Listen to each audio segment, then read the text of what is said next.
नमस्कार साथियों, डॉक्टर संग्राम पाटिल बात कर रहा हूँ। साथियों, एक पुरोहित बाबा है, ब्राह्मण कथावाचक है। उनका एक वीडियो मैंने देखा सोशल मीडिया पे, मुझे एक दोस्त ने भेजा। और वो भगवान बुद्ध के मूर्ति के सामने बोध गया में बात कर रहे हैं कि ये बड़ी पवित्र जगह है और यहाँ पर अपने पितरों का तर्पण करना, श्राद्ध करना, पिंडदान करना बड़ा अच्छा होता है। और उस तरीके की उनकी बातें कर रहे हैं और वहाँ पर वो कथा सुनाने वाले हैं।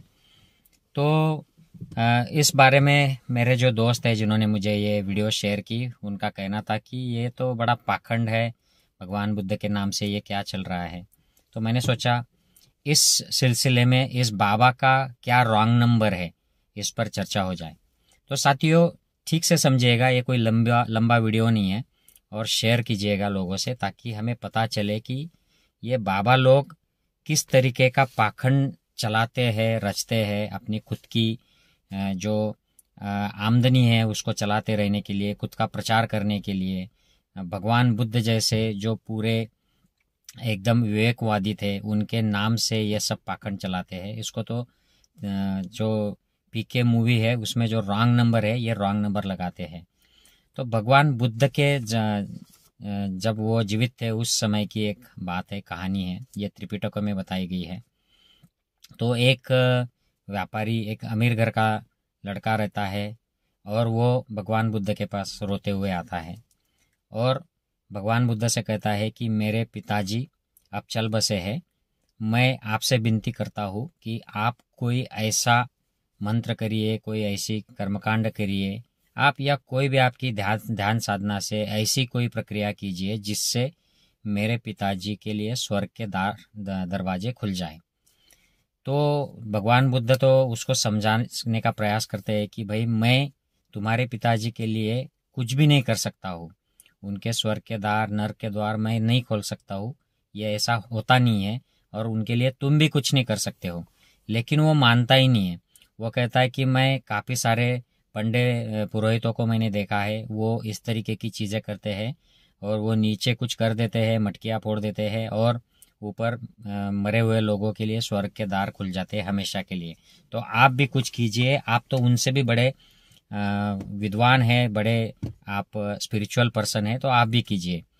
तो भगवान बुद्ध ऐसे समय में लोगों को समझाने के लिए कुछ ऐसी इस प्रकार की कहानी रचते थे या सवाल करते थे या उनसे कुछ करवाते थे कि बात उनके समझ में आ जाए। तो भगवान कहते हैं कि ठीक है, चलो 2 मटकियाँ लेके आओ और उन दो मटकियों में एक मटकी में घी डाल देना, शुद्ध घी, और उसको बंद कर देना। दूसरी मटकी है उसमें कंकर पत्थर डाल देना, उसको भी बंद कर देना। तो वो एकदम खुश हो जाता है, उससे लगता है कि अब मेरे पिताजी के लिए स्वर्ग के द्वार भगवान बुद्ध खोल देंगे, क्योंकि भगवान बुद्ध उस समय के सबसे बड़े स्पिरिचुअल पर्सन माने जाते थे। तो वो खुश हो गया। तो उन्होंने वो मटकी वो लेके आया, तो उन्होंने कहा कि ठीक है, अब इसको इस पानी में डाल दें। तो पानी में 2 मटकी डाल दी। अब वो कहते हैं कि ठीक है, इस काठी से दोनों मटकियों को तोड़ दे। तो वो तोड़ देता है दोनों मटकियों को। तो जो घी होता है वो बाहर आ जाता है और कंकर पत्थर भी मटकी से बाहर आ जाते हैं। अब वो उसको कहते हैं कि ये जो घी अब पानी पे तैर रहा है और कंकर पत्थर नीचे चले गए, तो अब आपके जो पंडे पुरोहित है जो स्वर्ग के द्वार खोलते हैं, उनको लेके आइए और उनसे उनको कहिए कि ये जो घी ऊपर तैर रहा है उसको नीचे, पानी के नीचे ये डूबना चाहिए, ऐसी कुछ क्रिया कर दे। और जो कंकर पत्थर नीचे डूब गए हैं, उनको पानी के ऊपर तैरने वाली कुछ प्रक्रिया करने के लिए आप उनको पंडे पुरोहितों को बुलाइए। तो ये जो जवान लड़का होता है ये बोलता है कि भगवान आप तो मजाक कर रहे हैं, ये घी पानी से हल्का होता है तो ये पानी के ऊपर ही तैरेगा, आप कुछ भी कीजिए ये नीचे जाएगा ही नहीं। और कंकर पत्थर कैसे तैरेंगे, ये तो पानी से ज़्यादा हेवी है, ये किसी मंत्र से, कर्मकांड से थोड़ी ऊपर आएंगे, आप तो मजाक कर रहे हैं। तो भगवान बुद्ध उसे यही कहते हैं कि भाई इतनी सीधी सी बात अगर आप संसार की समझते हो तो अध्यात्म की भी एकदम सीधी सी बात है, वो समझ लो। अगर आपके पिताजी अब मर गए हैं, उनके कर्म अगर हल्के फुल्के थे, अच्छे वाले थे, उन्होंने पुण्य कर्म किए हैं, लोगों की मदद की है, अपने मन को शुद्ध किया है, कोई भी व्यभिचार नहीं किया है, चोरी नहीं की है, हत्या नहीं की है, शिलवान अगर उन्होंने जिंदगी जी है, तो कोई भी उन्हें रोक नहीं सकता है स्वर्ग के दरवाजे से एंट्री करने के लिए। लेकिन अगर उनके कर्म गलत रहे हो, उन्होंने लोगों को झूठ बोला है, लूटा है, व्यभिचार किया है, नशा पता किया है, खून खराबा किया है, तो कोई भी उनको नरक के द्वार से घुसने के लिए रोक नहीं सकता है। वो तो नीचे ही जाएंगे। उसी तरह जिस तरह कंकर पत्थर और घी बर्ताव करते हैं, हमारे कर्म भी उसी तरह आदमी को ऊपर या नीचे ले जाते हैं। तो इसमें मैं या कोई भी पंडा पुरोहित काम नहीं कर सकता, और वो अब मर गए हैं, उनके लिए तुम यहाँ पर कुछ नहीं कर सकते हो, क्योंकि भगवान बुद्ध की जो सीख थी वो बड़ी स्ट्रेट फॉरवर्ड थी। भगवान कहा करते थे, तुम्हें ही किच्चम आतपम, मतलब तुम्हें ही तप करना है कि जिससे तुम सुखी हो जाओगे। तुम्हारे लिए कोई दूसरा तप नहीं कर सकता, तुम्हारे लिए कोई दूसरा मुक्ति की साधना नहीं कर सकता। तुम्हारे कर्म ये तुम्हें ही काम आएंगे, दूसरों के लिए काम नहीं आएंगे। तो तुम्हें खुद को तपना पड़ेगा अगर तुम्हें दुख से मुक्त होना है। अगर सारी संसार की, भव सागर की ये गांठें खोलनी है और मुक्ति देनी है, तो आपको खुद को तपना पड़ेगा। और भगवान कहा करते थे कि अत्ता ही यत्नो नाथो, तुम खुद के नाथ हो, दूसरा किसी पर तुम्हें निर्भर रहने की जरूरत नहीं होती है।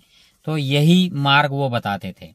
अब ये है महाराज जो भागवत कथा सुनाता है, और ये महाराज भगवान बुद्ध के मूर्ति के सामने जाकर गया में लोगों को कह रहा है कि आपके जो पितृ है, जो पूर्वज है, उनको आप यहाँ से शांति दे सकते हैं, उनका तर्पण कर सकते हैं, श्राद्ध कर सकते हैं, पिंडदान कर सकते हैं, ताकि उनको मुक्ति मिल जाए और तुम उनके ऋणों से मुक्त हो जाओ। तो भाई इसके लिए भी भगवान बुद्ध ने सिखाया था कि उनको अगर ऋणों से मुक्त करना है तो उनके जीते जी आपको उनको सुखी रखना है, उनको शील सदाचार पालन के लिए प्रेरित करना है, उनको समाधि और प्रज्ञा के अभ्यास के लिए प्रेरित करना है, ताकि वो उनके जीते जी तुम्हें ही किच्चम आतपम तप कर सके, सदाचार की जिंदगी जी सके और मुक्ति की तरफ बढ़ सके। तो इसके लिए सहायक होना ये हमारा पुत्र या पुत्री करके हमारी जिम्मेदारी होती है, फर्ज होता है। और अगर हम ऐसा कर पाते हैं तो हम हमारे पूर्वजों के, माता पिता के जो हमारे ऊपर जो उपकार है उनसे मुक्त हो सकते हैं, ऋण से मुक्त हो सकते हैं। बाकी और कुछ कर लो वो सुपरफिशियल होता है, और उनके मर जाने के बाद कुछ कर्मकांड कर लो, पाखंड कर लो, ये कथा सुनाओ, वो गाना गाओ, वो भजन कीर्तन करा लो, इससे उनको मुक्ति संभव नहीं है। क्योंकि वो उनके खुद के रास्ते पर अगर वो चले, अगर वो खुद का तप करे, ध्यान साधना करे, खुद शील सदाचार की जिंदगी जिए, तो ही वो मुक्त होते हैं। और अगर उसमें हम उनको सहायक बनते हैं उनके जीते जी, तो उससे ऋण से हम मुक्त होते हैं। अब वो मर गए हैं, हमें पता नहीं वो कहाँ है, और हम यहाँ पर ऐसे पाखंड कर्मकांड कर रहे हैं, या कोई भी भागवत कथा सुन रहे हैं, या कोई उनके नाम से भजन कर रहे हैं, कीर्तन कर रहे हैं, उनके नाम से डोनेशन दे रहे हैं, दवाखाने खोल रहे हैं, उससे क्या होने वाला है? वो तो है नहीं, वो तो चल नहीं रहे रास्ते पर। तुम सिर्फ अपने ईगो को सेटिस्फाई करने के लिए, या अपने मन में जो गिल्ट है उसको दबाने के लिए, आप कॉम्पेंसेट करने के लिए ये सब बाहरी ढोंग रच रहे हो, इससे उनको फायदा नहीं होने वाला है। तो भगवान बुद्ध इस तरीके के पाखंड के, कर्मकांड के, इस तरीके के सुपरफिशियल बाहरी आडंबर के बिल्कुल खिलाफ थे, और वो सिर्फ प्रैक्टिकल बात करते थे कि जिसको मुक्त होना है उसको ही चलना पड़ेगा। आप किसी कर्मकांड की वजह से उनके रूम से मुक्त नहीं हो सकते, और उनको भी मुक्त नहीं करा सकते।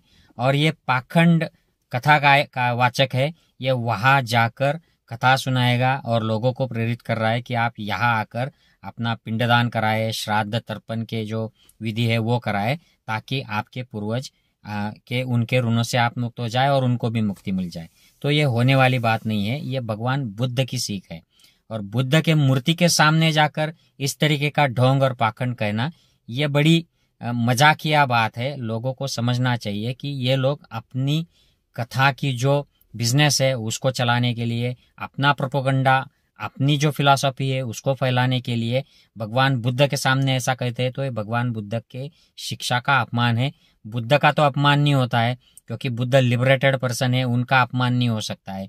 धम्म का भी अपमान नहीं, धर्म का अपमान नहीं होता है और संघ का भी अपमान नहीं कर सकते हैं। लेकिन जो मान्यता है उसको अगर इस गलत तरीके से पेश करे, तोड़ मरोड़ कर पेश करे और उस मान्यता के सामने जाकर गलत तरीके की बातें पाखंड करे तो इसको रॉन्ग नंबर ही कहना चाहिए।